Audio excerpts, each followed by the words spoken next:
watch and burn. Hey everybody. So tonight I want to discuss a record that I have been in love with since I first heard it around 99, 2000.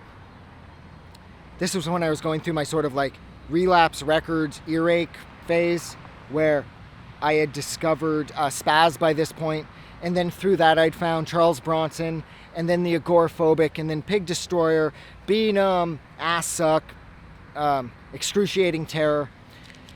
And then my buddy bought this record here, and this record is Blood Duster's Cunt. This came out back around 97, 98. I got into it around 99, 2000. This has to be some of the best groove-infused grindcore ever made. Because whereas Blood Duster hit all of the marks that you need to hit in order to be a grindcore band, they're fast, they're brutal, their guitars are big and chunky. The production is very slick, so that's kind of un-grindcore-like. But aside from the slick production, like I said, they're fast, they're crazy, they have songs about fucking dead people, and so naturally, they're very grind-like. Coming out of like straight out of Northcote and shit, that record was super grind. This record is still very heavy grind in the sense that you have, who's on this record? You have, for Christ's sakes, can't remember his name, the vocalist from Regurgitate. He's on this, and this, like, Blood Duster are a fantastic grind band that were signed to Relapse Records way back when. The cover of this album, I like the original cover with the chick with the word cunt on her, tattooed on her stomach, as opposed to the illustrated cover that they went with, I think, with a series of re-releases that Relapse had done.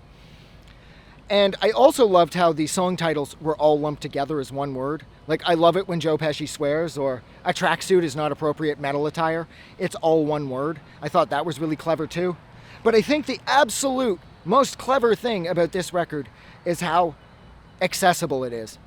Like, with Big Fat Arse and the Corpse song, like, if you can't find the groove in those songs and you don't find yourself at the very least sort of tapping your feet or clapping along when the clapping starts, you're probably dead inside.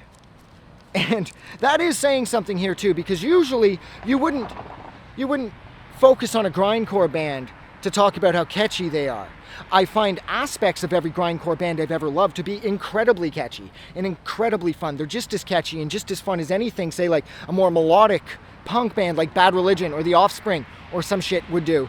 I find the same sense of catchiness in anything Regurgitate has ever done, especially Deviant and Sickening Bliss. But with Blood Duster, there's that sort of...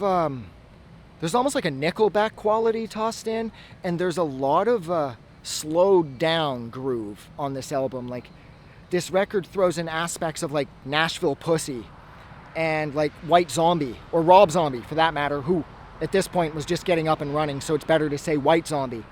I mean, Big Fat Arse is so much fun. I love it when Joe Pesci swears.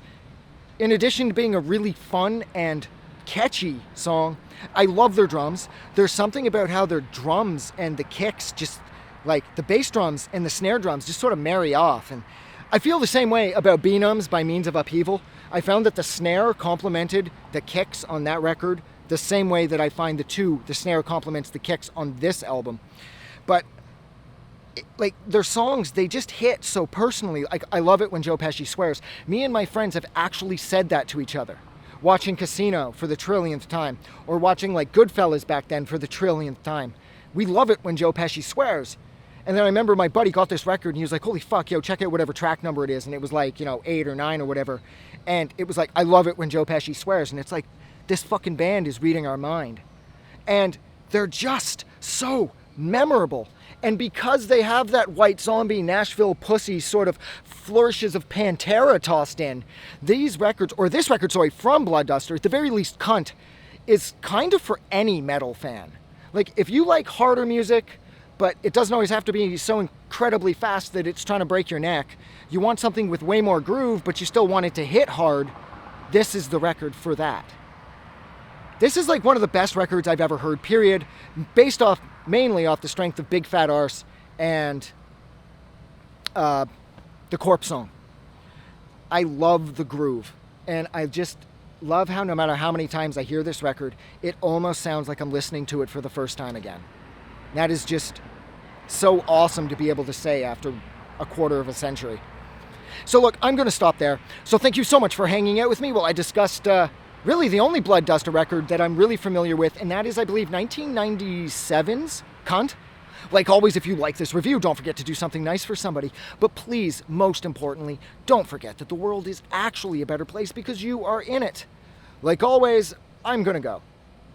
Have a good night.